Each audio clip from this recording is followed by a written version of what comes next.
untuk secara umum tadi saya sampaikan program besar kita untuk tahun ini diantaranya adalah LDK, terus yang kedua adalah studi budaya, terus yang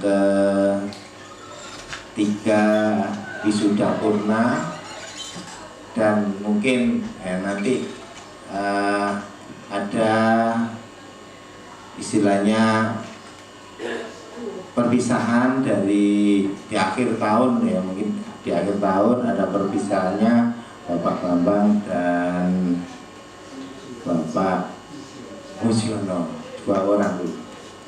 Nah itu jadi nanti untuk itu makanya nanti Bapak Ibu mohon maaf sebesar-besarnya kita harus mengencangkan ikat pinggang untuk ke depan itu. Jadi artinya ada beberapa yang memang tidak bisa kita laksanakan seperti biasanya, sedikit ada perubahan ya. Contohnya tadi perubahannya supaya kita lebih efisien.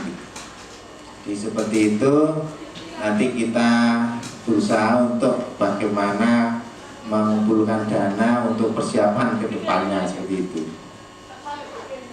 Dan yang terakhir Bapak Ibu, terkait informasi mungkin Bu Nur ini ada kaitannya terkait dengan pendaftaran calon guru penggerak angkatan 10 reguler. Nah ini mohon yang muda-muda mulai dari Bu Muntiani dan sampai ke bawahnya, syaratnya diantaranya minimal 5 tahun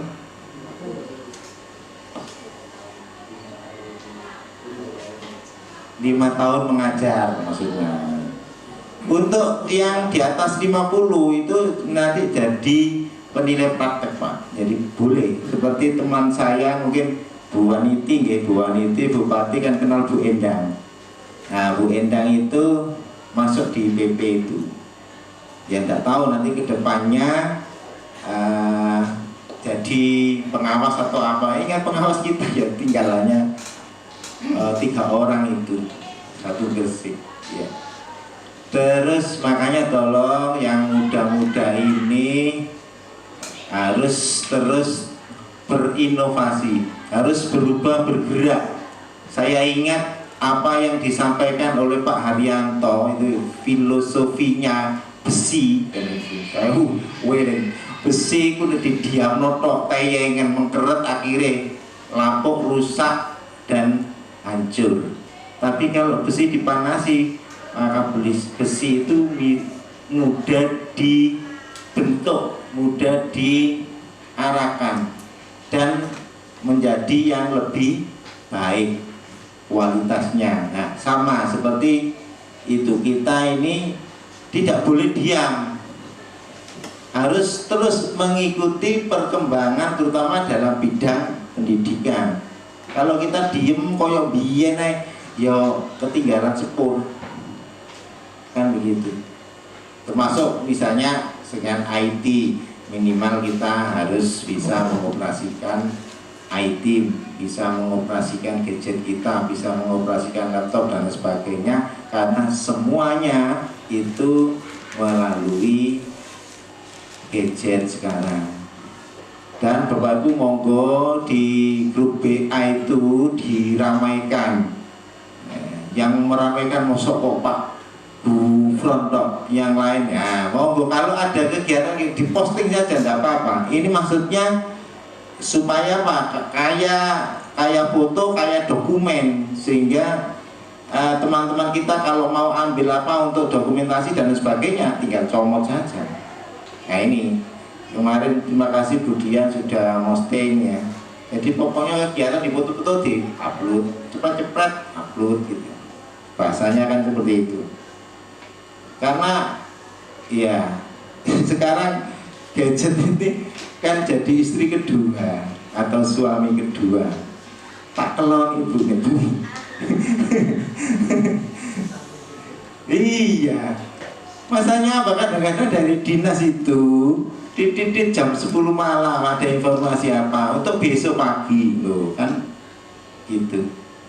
Ya kadang-kadang memang kalau enggak ikut, enggak misalnya enggak pegang HP, enggak buka HP misalnya selama 6 jam saja, wis ketinggalan wakil itu informasinya. Nah, sama seperti itu, makanya tolong ya itu kita ambil positifnya. Untuk gadget kita gunakan yang semaksimal mungkin untuk kita. Mungkin itu saja Bapak Ibu.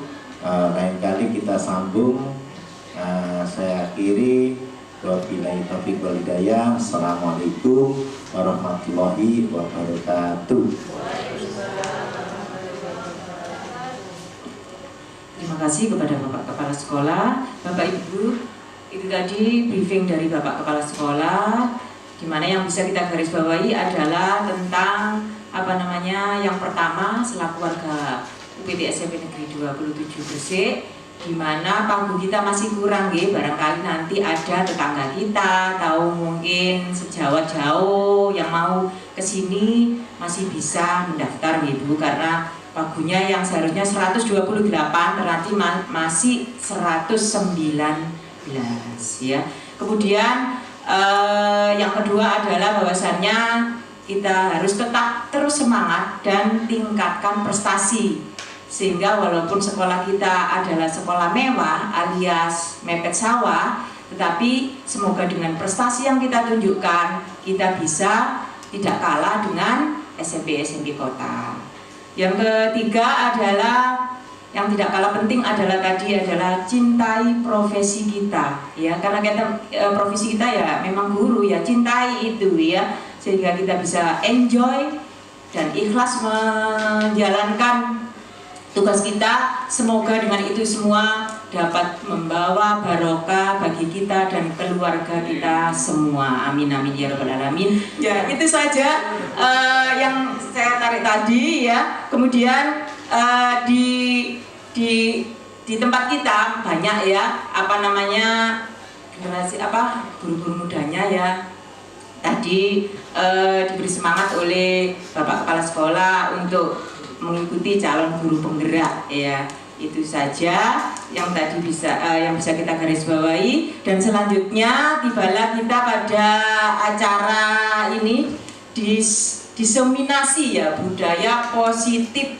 di sekolah. Baik Bapak Ibu, walaupun nggak ada AC karena bedeng sehingga kayak kok katuun nggih. Saya ingin sebelum acara diseminasi nanti kalau saya bilang semangat pagi, jadi dengan bilang pagi semangat pagi nggih. Jadi kalau saya bilang semangat pagi semangat pagi. UPT SMP Negeri 27 Gresik Jaya luar biasa. Jadi itu adalah slogan kita. Alhamdulillah masih tetap ingat ya. Baik. Semangat pagi semangat pagi ya. Semangat pagi semangat pagi. UPT SMP Negeri 27 Gresik Jaya luar biasa. Baik, terima kasih. Selanjutnya adalah diseminasi tentang budaya positif di sekolah yang akan disampaikan oleh teman kita selaku peserta guru penggerak dari Ibu Nur Wajah Nur Hasanah SPD MPD. Waktu dan tempat kami berikan kepada Ibu Nur Hasanah. Monggo.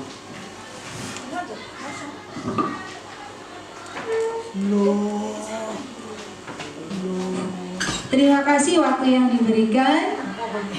Assalamualaikum warahmatullahi wabarakatuh. Alhamdulillah, masyaallah, la haula wala quwata illa billah. Amma ba'du. Yang terhormat Bapak Kepala UPT SMPN 27 Gresik, yang kami hormati Bapak-bapak staf UPT SMPN 27 Gresik dan Bapak Ibu Dewan Guru beserta staf TU yang dirahmati Allah.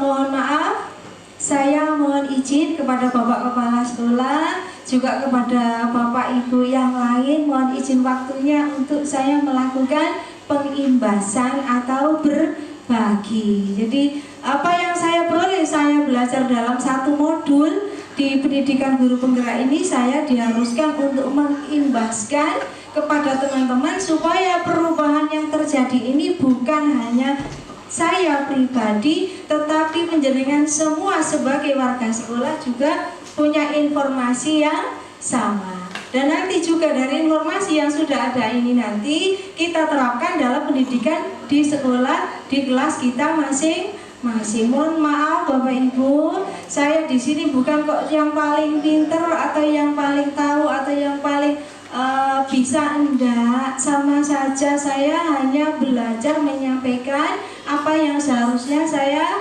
sampaikan. Nanti kita belajar bersama apa yang sekiranya belum kita pahami, nanti kita diskusikan secara bersama-sama. Jadi mohon izin sebentar. Dan juga ini tadi kan sudah ada ice breaking dari Bu Mun. Saya awali dulu ice breakingnya secara pribadi sekarang. Sekarang gini modelnya ice breakingnya. Misalnya saya pribadi, nama hewan yang diawali dengan huruf K, misalnya kata. Habis saya jawab kata, misalnya saya menunjuk Pak Afif, maka Pak Afif jawab nama hewan yang diawali dengan huruf K, kodar. Misalnya begitu. biar konsentrasi. Baik, kita ya Bapak Ibu ya, nanti Mas saya silakan meneruskan. Nama hewan yang diawali dengan huruf S, semut. Saya nunjuk Bu Lili. Sapi. Bu Lili, nama hewan yang diawali dengan huruf S. Sapi. Jadi kan bilang nama hewan yang diawali dengan huruf S. Nama hewan yang diawali dengan huruf S. Sapi. Oke, jadi kan nunjuk siapa? Nah, sekarang Iya. saya menunjuk kepada Cepet. Udian. Nah, Udian, nama hewan. Nama hewan yang diawali huruf S. Serigala. Oke, satu lagi mau nunjuk siapa Budian? Saya menunjuk Pak Wahab. Nama hewan yang diawali huruf S adalah salamander. Salamander. Masuk S. Oke. Satu lagi Bu. Oke. Oh, Pak Ujon. Pak Ujian. Nama hewan yang dimulai dengan huruf S adalah serangga. Serangga. Oke, tunggu ini dulu ya Bapak Ibu, nanti kita teruskan lagi di tengah-tengah pembahasan. Nanti yang sudah nggak kena ya belum, nanti baru kena. Oke. Baik, kita awali bahasan kita. Bahasanya kita hari ini adalah belajar tentang budaya positif di sekolah. Nah, adapun sebelum saya sampaikan ini, perlu saya sampaikan topik bahasanya kita yang ini, ada ini sekian ini ya. Kemudian langsung ke sini. Ya, tentang filosofi pendidikan menurut Ki Hajar Dewantara. Bapak Ibu, ternyata pendidikan kita selama ini kita laksanakan itu adalah menggunakan filosofinya Bapak Ki Hajar Dewantara. Beliau menyatakan bahwasanya dalam mendidik anak itu adalah tugas kita itu menuntun. Menuntun apa? Menuntun kodrat anak supaya dia itu bisa berlaku baik, bisa mengembangkan apa-apa yang ada pada dirinya, sehingga dia itu nanti bisa mencapai kebahagiaan yang setinggi-tingginya, baik sebagai individu maupun sebagai anggota masyarakat. Jadi ada kodrat alam, ada kodrat zaman. Kodrat alam itu apa-apa aja yang ada di dalam diri anak, mulai dari bakatnya, sifatnya, dan kepribadiannya. Nek kodrat zaman itu nanti berkaitan dengan masa di mana anak itu tinggal. Jadi kita mendidik anak itu menuntun, mendampingi, membentuk supaya dia itu bisa berkembang sebagaimana mestinya. Dari perkembangan itu bisa mencapai kebahagiaan. Maka dari itulah filosofi dari Ki Hajar Dewantara. Makanya ketika kita ada kekerasan itu tidak boleh, gitu ya Bu ya. Nah, begitu berikutnya. Nah, setelah kita pahami tentang filosofi pendidikan kita, maka sekarang kita mengarah pada posisi kontrol atau mengenai paradigma perubahan stimulus respon dan juga teori pilihan. Dalam konteks sekarang, mohon maaf kalau saya tanya kepada Pak Ufron. Pak dikepalkan. Tolong tangannya dikepalkan. Anggap saja di dalam tangannya Bapak itu ada intan berlian. Ada intan berlian. Kemudian Mas Apra mau buka. Mas Apra mau berusaha semaksimal buka Mas Apra. Buka, apakah Bapak boleh? Boleh Mas? Gak boleh ya?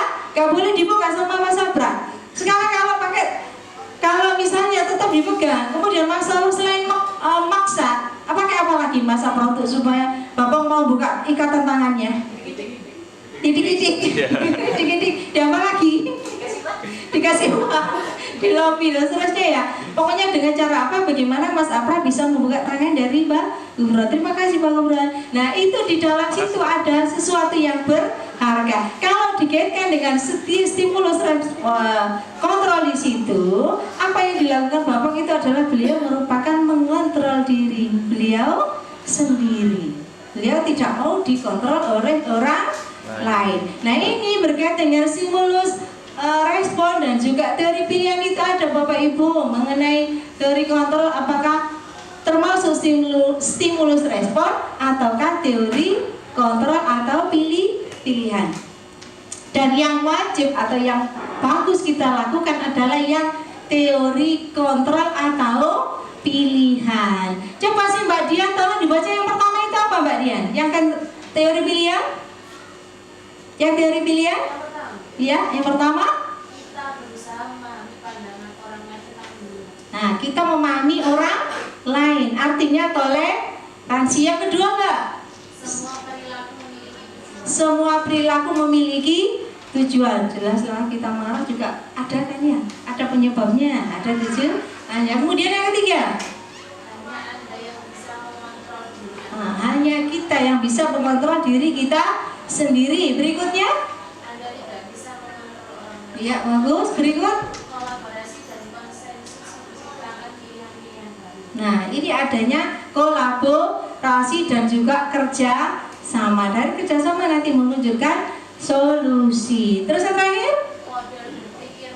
Model berpikir menang-menang. Artinya baik yang dikontrol ataupun yang mengontrol sama-sama menang. Podo puasi. Tidak ada yang merasa dikerjain, tidak ada yang merasa berkuasa. Itulah kontrol menurut teori pilihan. Kita bisa memiliki pilihan. Kita teruskan Bapak Ibu. Kemudian, nah setelah kita tahu apa itu kontrol, cara mengontrol diri kita, berarti sekarang makna disiplin. Kan seringkali anak kita itu masalah yang paling banyak itu kan terhadap kurangnya disiplin. Barangkali Pak Wahab bisa membaca makna disiplin. Apa Pak Wahab yang pertama di atas itu? Monggo Pak Wahab dibaca. Berasal dari bahasa Latin disiplina, yang artinya belajar. Betul. Itu secara umum. Sekarang kalau menurut ini, yang kedua itu. Yang kedua Pak Wahab, makna asal dari kata itu berkonotasi dengan disiplin diri dari murid-murid Sokrates dan Plato. Waktu itu adanya kata disiplin itu adalah berawal dari Pak Sokrates dan Plato yang ada di Yunani. Kemudian berikutnya Pak Wahab. Disiplin diri membuat orang menggali potensinya menuju sebuah tujuan. Apa yang dia hargai. Sementara kalau di negara kita bagaimana Pak Sunari? Yang paling bawah namun di budaya kita? Namun dalam budaya kita makna kata disiplin telah berubah menjadi sesuatu yang dilakukan seorang pada orang lain untuk mendapatkan kepatuhan. Nah, kecenderungan umum adalah menghubungkan kata disiplin dengan ketidaknyamanan, bukan dengan apa yang kita hargai atau pencapaian suatu tujuan mulia. Iya, kesannya kalau disiplin itu kok sesuatu ya. Nah, ternyata setelah kita tahu disiplin itu seperti itu, seolah-olah tidak menyenangkan, padahal disiplin adalah belajar untuk berkembang. Nah setelah itu sekarang kita masuk kepada nilai-nilai universal kita yang berkaitan dengan nilai-nilai positif. Bapak Ibu, di negara kita nilai-nilai kebajikan positif kita itu dituangkan di dalam apa Bapak Ibu kalau di proyek kita? di dalam proyek apa? Yang P5 itu loh. Nah, proyek apa? Nilai-nilai itu loh. Ada yang 5 itu di bawah itu. Itu masuk nilai apa itu? P5? Iya, profil. Nah, profil pelajar Pancasila. Jadi di tempat kita di Indonesia ini untuk nilai-nilai kebajikan universal itu diwujudkan atau dimuat di dalam profil pelajar Pancasila. Yaitu meliputi itu yang setiap hari mulai sekarang kita sudah mulai mengajarkan proyek itu dalam rangka untuk mewujudkan profil pelajar Pancasila. Mana nilai-nilai itu lintas agama, lintas bangsa, lintas budaya, lintas bahasa dan sebagainya. Jadi nilai ini diakui oleh seluruh bangsa di dunia. Toh kenyataannya Bapak Ibu, yang orang baik itu loh ternyata bukan yang mesti harus beragama tertentu ya toh. Kita lihat di dunia ini yang negara paling bagus mana? Apa Indonesia yang notabene umumnya umat Islam? Bukan. Ternyata yang paling bagus negara dunia yang mana? Dia bebas korupsi, masyarakatnya yo gak saling menyerah, yo gak gelut aja. Singapura, Kanada. Mana Pak Hakim? Di rumah sih kan zamannya Pak Ibrahim. Zamannya Pak Ibrahim tadi kan negara ini paling bagus. Arab. Dan di seluruh dunia itu yang ternyata paling bagus kan Denmark. Nah, Denmark itu kalau dia di Eropa bukan orang Islam tapi negaranya paling bagus, tidak ada korupsi, warganya juga saling menghormati, tidak ada saling gelut menggelut, tidak ada saling mencuri. Ternyata apa ketika ditanya, lah apa Pak jenengan kok tidak mau melukai atau membuat orang lain kecewa? Saya takut nanti anak turun saya juga mengalami seperti itu. Mereka percaya kayak semacam ada hukum karma sehingga mereka tidak mau melakukan kejahatan. Itulah karena kita punya budaya positif. Budaya yang positif, bukan budaya bangsa kita ini kan memang ramah, tapi juga ada budaya jeleknya. Jadi sudah tahu, tidak perlu kita bahas lagi. Nah, tentang nilai-nilai ini kita kemudian sekarang kita bahas tentang motivasi, hukuman dan penghargaan secara institusi. Ini motivasi itu ternyata ada 3. Orang melakukan sesuatu adalah karena ada 3 motivasi. Apa saja Bapak Ibu? Yang pertama itu apa? Motivasi eksternal. Yang pertama biar apa? Mau dibaca Bu Lili? Untuk menghindari teori motivasi perilaku manusia. Satu yaitu motivasi eksternal untuk menghindari ketidaknyamanan atau hukuman. Berarti kita didilono sama kepolo. Kita nggak ngajar, kita nggak masuk, takut dimarahi sama kepolo. Akhirnya masuk pada motivasi eksternal. Kemudian yang kedua, Bu Aniti, yang kedua barangkali, monggo. Apa yang akan terjadi apabila saya tidak melakukan? Nah, itu pertanyaannya dari yang eksternal yang pertama. Yang bawahnya, Bu? Untuk mendapatkan imbalan dari orang lain atau institusi. Eksternal. Oke, kita kerja, kita berbuat baik itu adalah karena supaya dapat hadiah. Ada nggak Ibu Bapak? Ada orang ada, itu masuk juga tergolong pada motivasi eksternal. Kakak buju, yang ketiga buju. Untuk menghargai. apa yang akan saya dapatkan apabila saya melakukannya. Oke, itu yang pertanyaan dari yang kedua, motivasi eksternal. Yang bawahnya? Saya akan menjadi orang yang seperti apa bila saya melakukannya. Nah, itu masuk dalam motivasi internal, yaitu untuk menjaga diri sendiri atau menghargai diri sendiri. Nanti jadinya apa, seperti apa bila saya melakukan hal itu. Maksudnya dalam hal kita melakukan apa yang menjadi kewajiban kita, itu masuk motivasi internal. Nah, ini yang paling bagus nanti yang akan kita terapkan di anak didik kita. Nah, nanti akan kita belajar berikutnya. Nah, sekarang berkaitan dengan penghargaan ya. Kemarin ada teman kita kalau misalkan atau anak TK yang mau maju dapat permen, ya yang nanti nilainya bagus dapat sepatu. Nah, ini ternyata bisa dibaca Bu Ani, mau tolong dibaca Bu Ani. Dihukum oleh penghargaan itu yang pertama, penghargaan.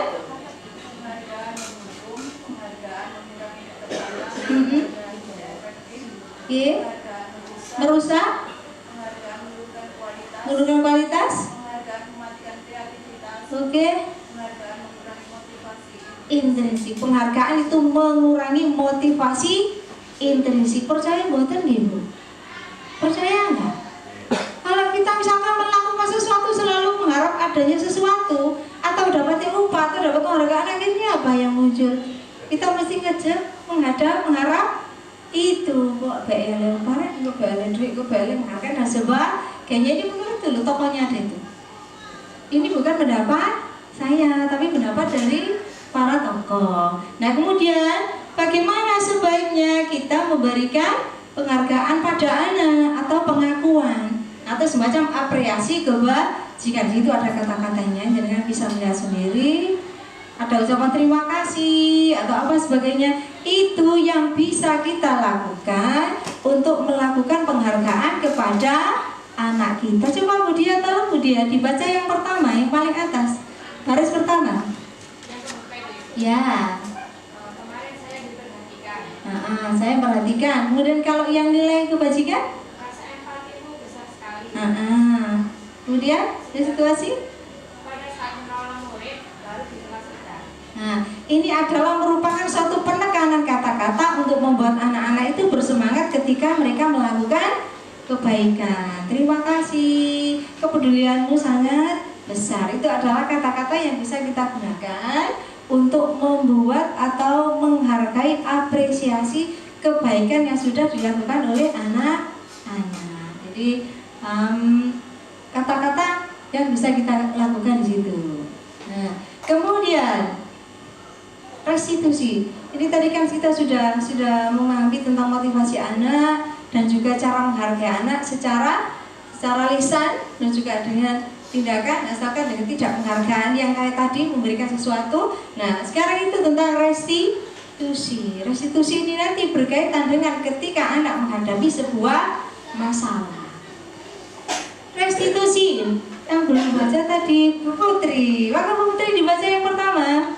Apa itu restitusi? Restitusi adalah proses menciptakan kondisi bagi murid untuk memperbaiki kesalahan mereka, sehingga mereka bisa kembali pada kelompok mereka dengan karakter yang lebih baik. Jadi restitusi itu menciptakan kondisi supaya anak-anak itu menyadari kesalahan yang sudah mereka buat. Kemudian yang kedua, tolong burung, baca burung. Restitusi yang itu merupakan proses. Restitusi juga merupakan proses kolaboratif yang mengajarkan murid untuk mencari solusi untuk masalah mereka dan membantu murid berpikir tentang orang seperti apa yang mereka ingin menjadi tujuan mulia dan bagaimana mereka memperlakukan orang lain. Oke, jadi ini membimbing anak itu untuk menyadari apa yang sudah dia lakukan, kesalahan apa yang sudah dia lakukan, terus dari kesalahan dia itu mau ngapain, apa yang harus dilakukan juga. Dia mencari solusi dan bagaimana dia nanti berhubungan dengan teman sejawatnya. Itu yang dimaksud dengan restitusi. Nah, Bapak Ibu, restitusi ini banyak ciri-cirinya. Ya, jadi bukan untuk mencari kesalahan, nggak boleh nyalahkan. Terus restitusi itu memperbaiki hubungan. Jadi kalau ada masalah kita mendamaikan. Terus tawaran, bukan paksaan. Mendamaikannya juga kita tidak masalah begini. Kita tawarkan pada anak gimana enaknya, misalkan. Kemudian restitusi itu menuntun untuk melihat ke dalam diri sendiri anak yang salah itu loh. Kita ajak untuk berpikir gimana bagusnya. Terus juga restitusi mencari kebutuhan dasar yang mendasari tindakan. Kamu ngapain jadi melakukan itu? Anak pasti ada alasan. Kemudian Pak Afif, monggo yang nomor 6 Pak Afif. Mohon maaf, Bu Nur. Nomor 6? Mohon maaf. Ngato? Tidak bisa baca dari jauh.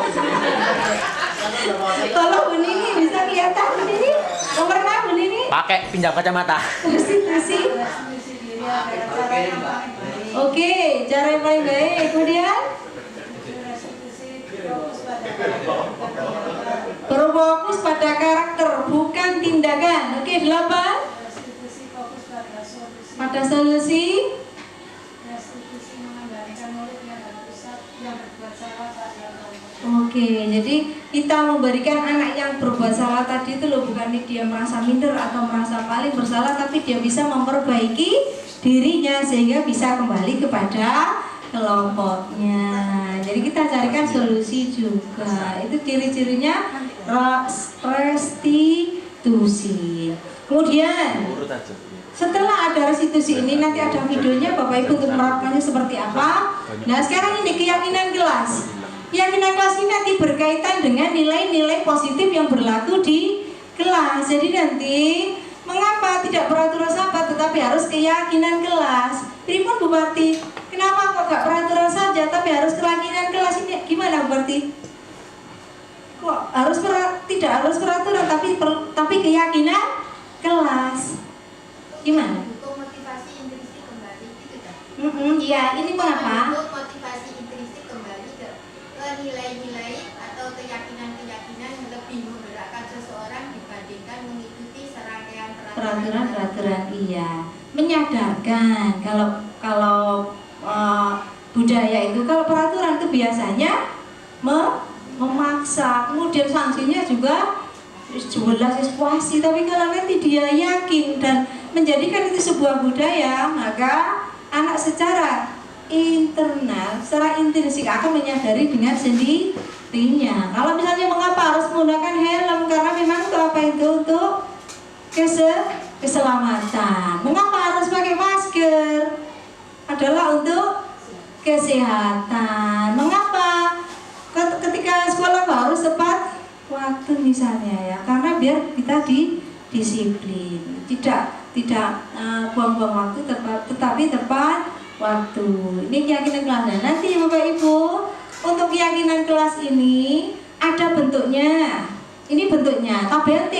Tabel T ini ya, ada tampak seperti apa, tidak tampak seperti ini keyakinan Bapak Ibu. Nilai-nilai yang baik. Jadi nanti misalnya hadir tepat waktu itu tampak. Tampaknya tidak tampak, sering hadir terlambat. Itu kan nilai baik atau budaya positif di kelas kita masing-masing, yang itu nanti akan kita jadikan semacam slogan agar anak-anak didik kita itu menyadari bahwasanya untuk menjadi baik itu tidak harus selalu diatur dengan peraturan, tapi dia punya kesadaran. Ini kalau sudah jadi budaya, maka ini perlu proses yang lama. Menyapa guru dan teman setiap hari. Terus yang tidak nampak, tak acuh kepada teman dan guru. Kan ada anak itu kalau ketika ketemu guru juga cuek aja, mukanya ditekuk saja. Nah itu perlu kita jadikan budaya positif. Nah ini nanti Bapak Ibu di kelas kita upayakan ada seperti ini, ada budaya positif seperti ini, dan semua warga kelas kita nanti memahami dan komitmen untuk melaksanakannya. Budaya positif nanti bebas Bapak Ibu, tidak harus seperti ini kata-katanya, jadi nanti bisa mengolahnya.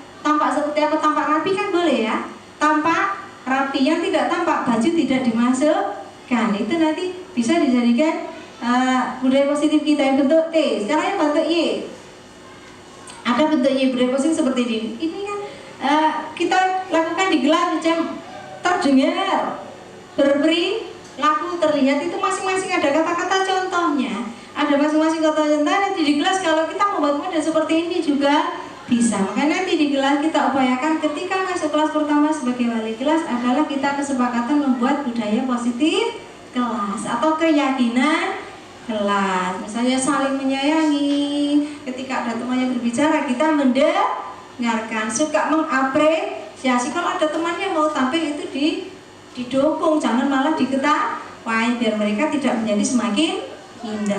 Itu adalah keyakinan kelas supaya anak-anak itu baik, tetapi mereka tidak bergantung pada, tidak merasa terpaksa dengan peraturan. Ini keyakinan kelas kita, bentuknya seperti itu. Menjadikan bisa melihat, bisa dibaca ya tentang perilaku yang baiknya itu. Kemudian berikutnya, kebutuhan dasar manusia.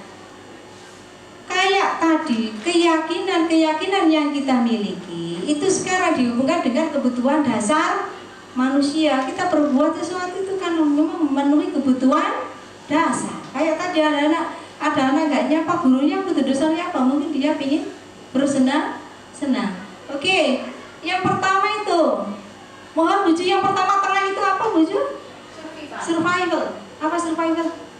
Bertahan hidup, mempertahankan diri. Kemudian belonging.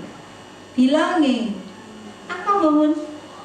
Memiliki rasa diterima, rasa ingin dicintai, rasa ingin diakui. Lah iya sih, jare ini Pak Afif itu hidup tanpa cinta bagaikan sayur tanpa garam. Maksudnya bagaimana tuh? Hidup tanpa cinta, bagaikan mentara. Iya, jadi bilangin itu ya. Ternyata mah iya. Saya kadang bilangin hidup nggak seru katanya. Kemudian yang berikutnya tanda bintang kita apa Mas Sunari? Power. Apa power Mas Sunari? Kekuasaan. Ternyata kita itu selain butuh bertahan hidup, butuh dicintai dan diterima, terus juga kita perlu power, kekuatan, punya energi gitu loh ya, punya kekuatan ya. Kekuatan apa ya? Sembarang, entah itu bekerja, mempengaruhi orang lain ataupun yang lain, berkuasa. Oke, fun. Apa fun? Fun apa fun? Fun?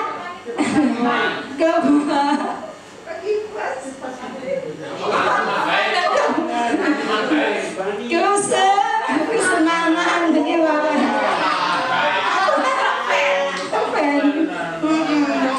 Kesenangan ternyata. Kita butuh kesenangan, lupa Afif itu loh ya. Demi kesenangannya rela tiap hari pulang Surabaya ke Balongpanggang ya, demi kesenangan juga.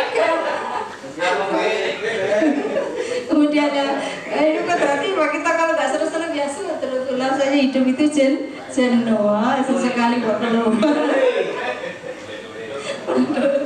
Baik, yang terakhir adalah freedom kebebasan. Saya mau jalan ke timur atau jalan ke barat adalah sesuai dengan keinginan kita sendiri. Itu 5 kebutuhan kita yang memang menuntut untuk dipenuhi. Nah kalau nggak terpenuhi salah satunya gimana Bapak Ibu? Ya gak seru kan gitu. Gak seru. Oke, baik, sekarang ini 5 posisi kontrol.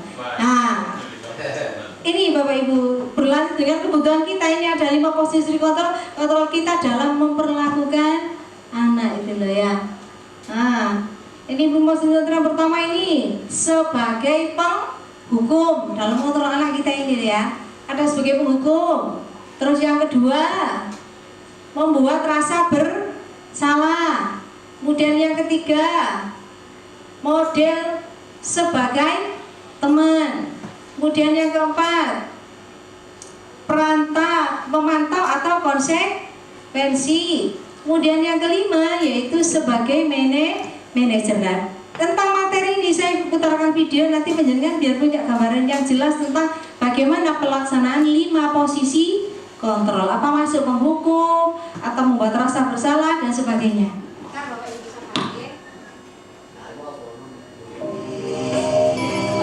Naren, sini kamu. Selamat pagi Bu. Selalu terlambat. Kamu deh pasti terlambat. Maaf Bu, saya. Apa coba? Alasan kamu apa lagi? Kapan sih kamu tidak terlambat? Malas sekali ya kamu jadi anak. Posisi penghukum. Saya. Dasar pemalas. Gak kapok-kapok sih kamu. Sudah berapa kali terlambat? Sana, kamu keliling lapangan basket 2 kali.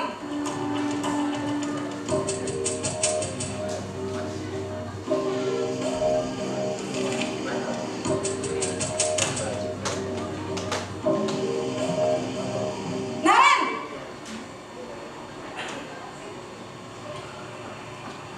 Selamat pagi Bu. Selamat pagi Naren. Maaf Bu, saya terlambat. Iya, sekolah masuknya jam 7, sekarang sudah jam 7.20. Jadi sekarang bagaimana ini Naren? Maaf Bu, saya lupa setel alarm saya semalam. Baiklah, menurut kamu, keyakinan sekolah yang mana yang perlu kamu tingkatkan? Menghargai diri sendiri dan orang lain mungkin ya, Bu. Setuju. Jadi, apakah Naren meyakini prinsip saling menghormati tersebut? Iya, Bu. Saya meyakininya. Apakah Naren bersedia memperbaiki masalah keterlambatan ini? Bersedia, Bu. Bagaimana kamu akan perbaiki masalah keterlambatan ini? Saya akan coba untuk tidak lupa menyetel alarm saya, Bu. Baik, kalau Naren lupa menyetel alarm di rumah, ada orang yang kira-kira bisa bantu mengingatkan tidak? Ada, Bu. Kakak saya, Kak Emma. Ada lagi selain Kak Emma? Selain Kak Emma, ada ibu saya. Baik, jadi yang mengingatkan Naren adalah Kak Emma dan ibu kamu ya? Kira-kira akan mulai setel alarm kapan nih Naren? Setelah pulang sekolah, akan segera saya lakukan. Baik, jadi Naren akan setel alarm untuk bangun besok pagi dan akan diingatkan oleh kakak dan ibunda Naren ya. Ada lagi yang mungkin perlu dilakukan Naren agar tidak terlambat bangun lagi? Tidak ada, Bu. Baik Naren, terima kasih untuk kerjasama kamu. Sekarang kamu perlu kembali ke kelas untuk belajar. Baik, Bu. Terima kasih. Baik, Bapak Ibu, dari video tadi ada posisi penghukum, kemudian membuat rasa bersalah, terus kemudian sebagai teman, pemantau atau konsekuensi, dan manajer. Mungkin yang paling bagus yang mana Bapak Ibu? Yang mana yang paling baik kita terapkan? Itu dari 1, 2, 3, 4, 5. Yang paling bagus yang mana? Yang membuat rasa bersalah. Yang tadi kan ibu tidak kuat kalau dimarahi sama bapak kepala sekolah terus, bisa-bisa ibu jantungan gitu ya Bu ya. Nah kemudian kayak ini ya sebagai teman, kamu sudah nanti masuk aja biar ibu urus semuanya. Kita menganggap seperti anak itu seperti teman. Kalau pemantau diikat dengan peraturannya kamu terlambat 20 menit ya nanti kamu tidak bisa keluar kelas ketika istirahat selama 20 menit. Kemudian terakhir manajer, ditanyain macam-macam, gimana caranya, solusinya apa supaya kamu tidak terlambat. Nah kalau kita lihat itu paling bagus yang mana Bapak Ibu? Yang paling bagus adalah posisi manajer. Kenapa? Nah sekarang kita lihat satu. Nanti panjangnya tengah-tengahnya itu pakai emas. Nah kalau kita melihat posisi penghukum,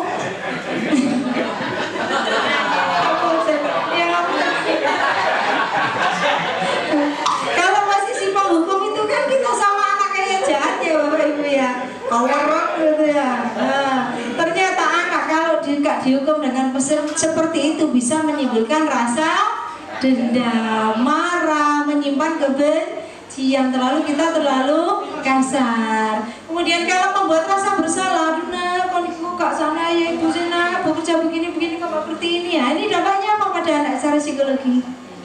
Anak merasa bersalah, aku ternyata gagal, ternyata aku memang gak bisa karena itu tuh jelek, karena suka mengecewakan orang lain. Nah ini bisa muncul psikologi seperti itu, membuat rasa bersalah. Kalau sebagai teman, gak ada bedanya, biasa friendship antara guru dengan murid. Nanti dampaknya apa secara psikologi? Meremehkan guru yang lain, tapi menyukai guru yang lainnya pula yang dia suka, berprinsip sama dia, maka anak itu senang, mau taat. Tapi sama guru yang tidak seberapa kenal, tidak seberapa dia pahami, maka dia akan tidak taat. Modelnya tergantung sama gurunya. Baik hanya sama guru itu, tapi guru yang lain malah tidak baik. Nah kemudian yang berikutnya, yang kelima tadi apa Bu?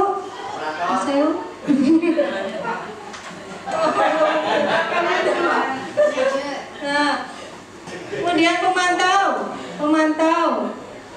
Kalau pemantau tadi itu kan dikaitan dengan peraturan nih, kamu melanggar misalnya yang ngerjakan hari ini belum selesai, maka kamu harus mengerjakan sesuai dengan peraturan yang sudah ada. Hari ini selesai ya harus diselesaikan. menyelesaikan sesuai dengan aturan yang ada.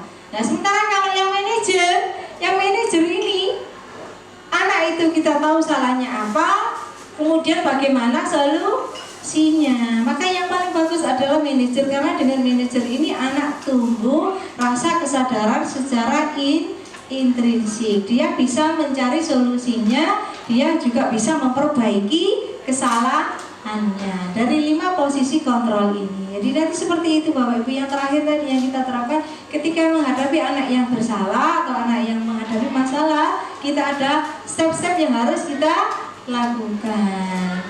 Kemudian slide show.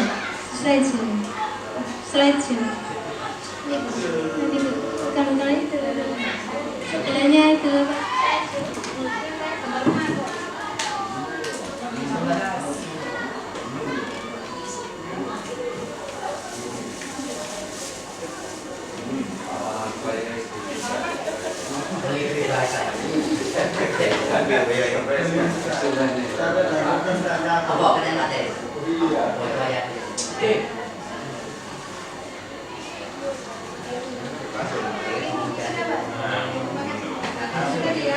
yang kita bahas tadi, sebagai teman, terus pemantau dan sebagai manajer. Yang kita pilih nanti ketika menghadapi anak adalah kita sebagai manajer. Sesekali pakai memantau sesuai dengan situasi dan kondisi. Tapi kalau yang lebih purna itu yang manajer, karena di situ ada sekaligus solusinya. Sekarang ini ya Bu, saya mau tanya mendalam tentang materi kontrol. Jadi kalau ada kata-kata begini, saya kecewa sekali dengan kamu, itu masuk yang mana? Saya atau Ibu kecewa sekali dengan kamu, itu masuk apa Bapak Ibu? Merasa bersalah. Oke, saya kecewa sekali dengan kamu. Merasa bersalah, saya tulis merasa bersalah. Kalau ini, kamu tidak pernah benar melakukannya. Kamu tidak pernah benar melakukannya. Menghukum, pemantau, merasa bersalah, manajer, atau yang satunya lagi pemantau. Kamu tidak pernah benar melakukannya. Gimana? Pemantau, menghukum? Hukum. Bukan hukum. Oke, hukum. Kita lihat ya. Hukum. Terus yang ketiga, ayolah lakukan demi Bapak, demi Ibu. Ayolah lakukan demi Bapak, demi Ibu. Sebagai teman. Oke, teman. Terus yang keempat, apakah kamu mau mendapatkan stiker bintang hari ini? Apakah kamu mau mendapatkan stiker bintang hari ini atau mendapatkan permen? Apa itu Bapak Ibu? Reward. Masuk pemantau, apa manajer? Oke, pemantau. Konsekuensi ya. Pemantau. Terus yang terakhir, bagaimana kamu bisa menyelesaikan masalah ini? Bagaimana kamu bisa menyelesaikan masalah ini? Manajer.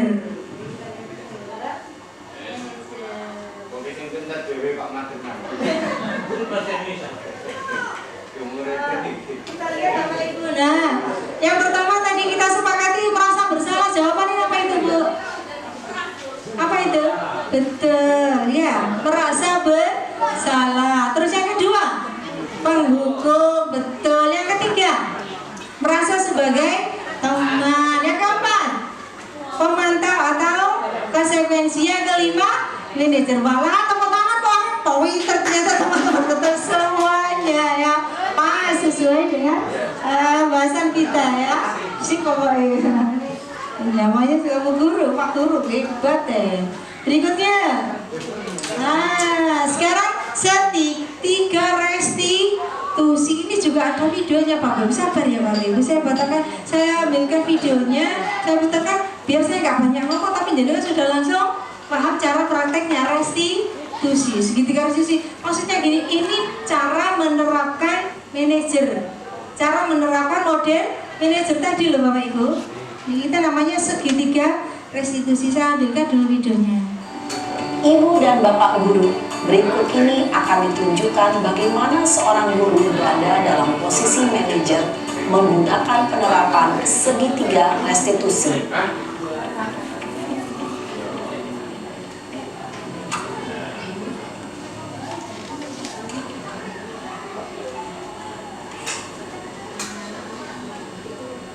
Siang Sarah. Siang Pak. Sudah lama nggak ketemu Sarah. Kenapa hari ini ada di sini? Kesel Pak, kesel banget.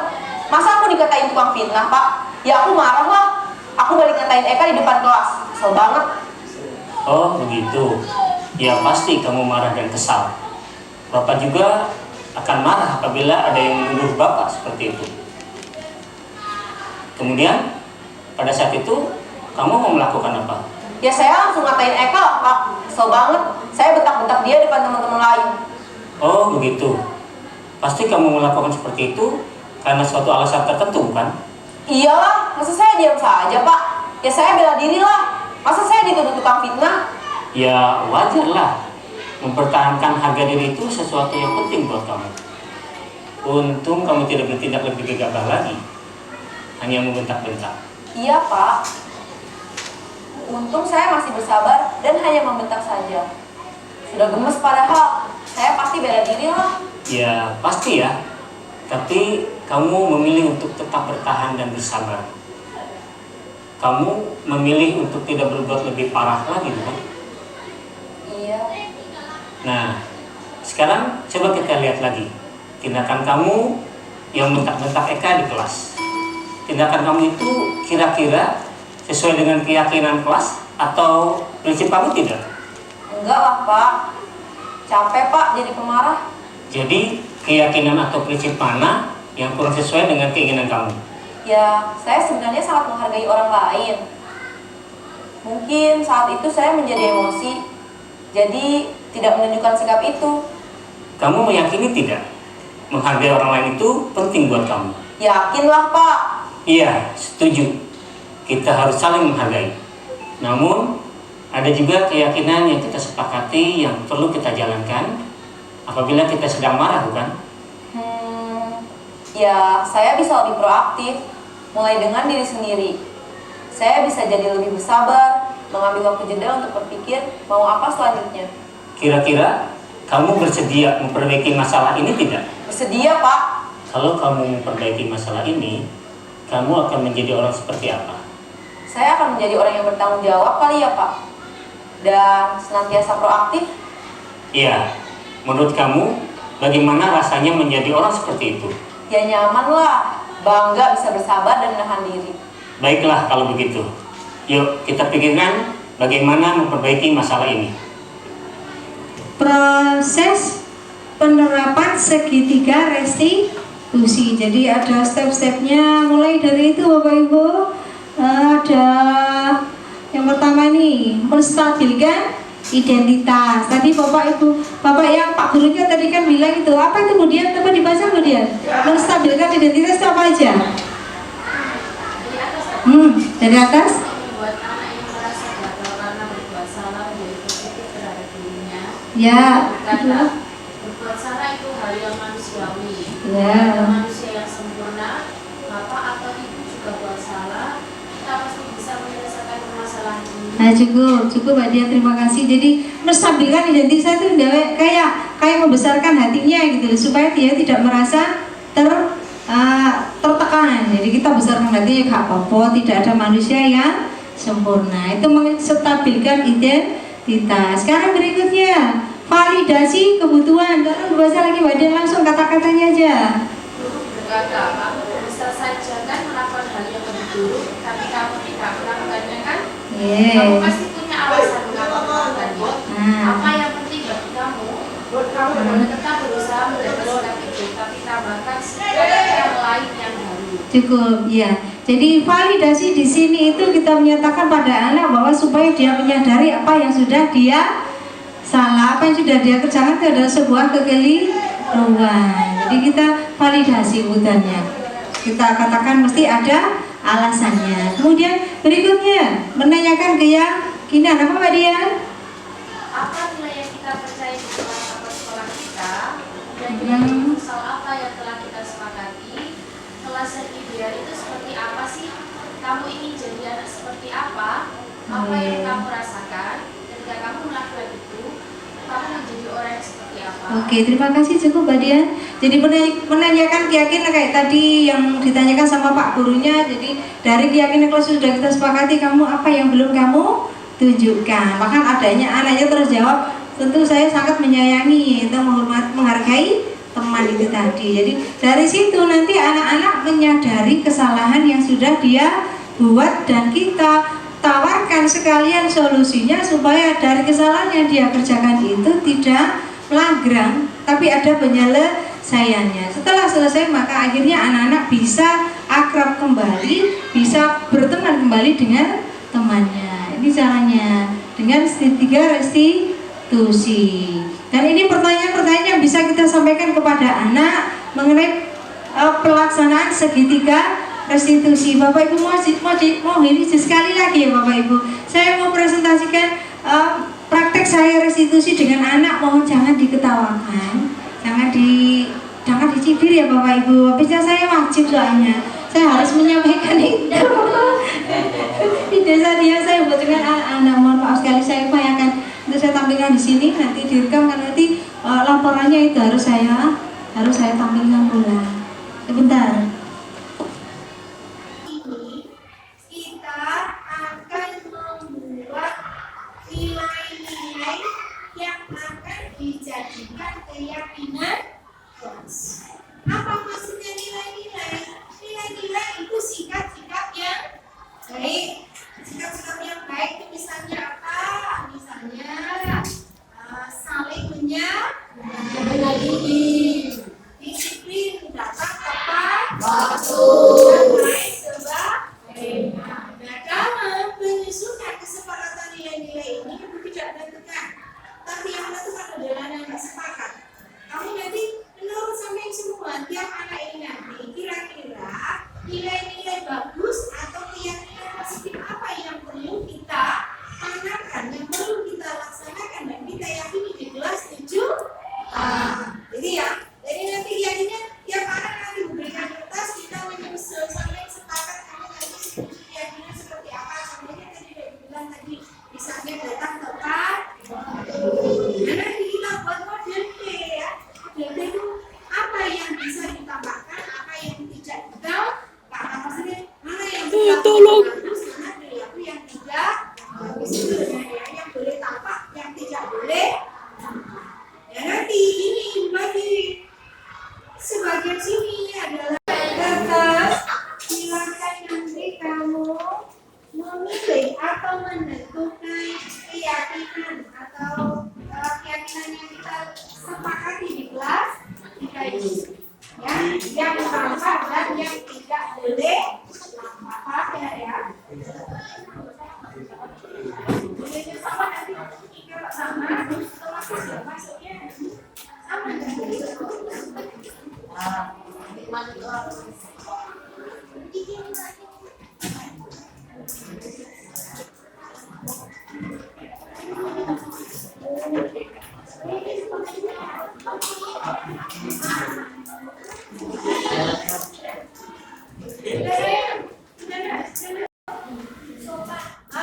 sopan santun, sopan santun, ini aja begitu.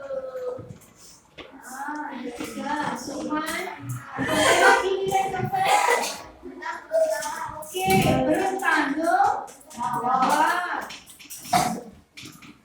Ini kesepakatan ini adalah kesepakatan kita bersama. Kalau sudah sepakat tidak ada alasan bagi sampai untuk tidak melaksanakan. Ya. Bertanggung jawab. Berikutnya apa kita? Tidak membeda-bedakan. Terus pinter nih kok. Kamu punya nilai-nilai yang bagus. Sudah saya dikasih.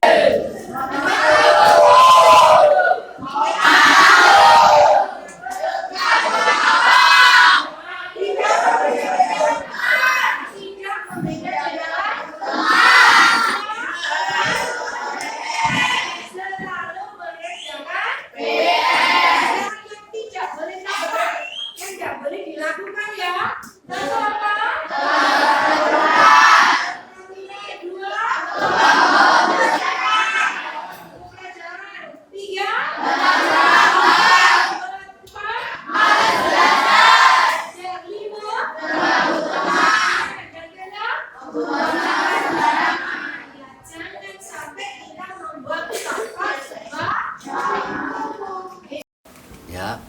pesan dan kesan saya tentang materi yang saya terima pada pagi hari ini, yaitu satu adalah masalah motivasi, di mana motivasi ini ada yang secara internal dari dalam diri siswa, ada yang secara eksternal dipengaruhi oleh luar siswa, mungkin dari teman ataupun yang lain. Yang nomor 2 yaitu teori kontrol, di mana teori kontrol ini ada stimulus, respon, dan ada pilihan. Dan yang nomor 3, saya juga mendapat materi keyakinan dari kelas. Di situ ada bentuk T dan ada bentuk Y dalam satu penilaian, sehingga nanti bisa diaplikasikan di dalam penerapan satu pengajaran. Yang selanjutnya yaitu 5 posisi kontrol. Di situ yang pertama adalah hukuman, kemudian merasa bersalah, kemudian di situ juga ada penyelesaian cara kita berpikir sebagai teman. Yang keempat yaitu pemantau, dan yang terakhir adalah manajer.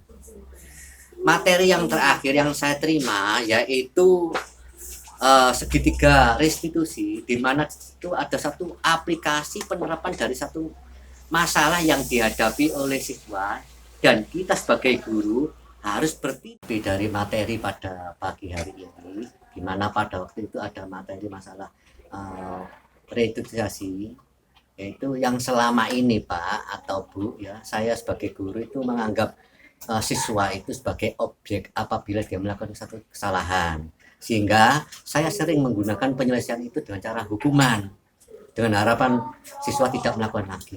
Tapi setelah mendapat materi ini, akhirnya saya tuh katakanlah mendapat informasi baru atau pemahaman baru. Penanganan siswa yang paling baik itu jangan dijadikan objek, tapi sebagai subjek. Kita harus mencari sebab-sebab satu masalah itu terjadi atau faktor-faktor penyebabnya. Saya setelah menyusun keyakinan ini, saya lebih mempunyai rasa tanggung jawab terhadap keyakinan yang telah disepakati.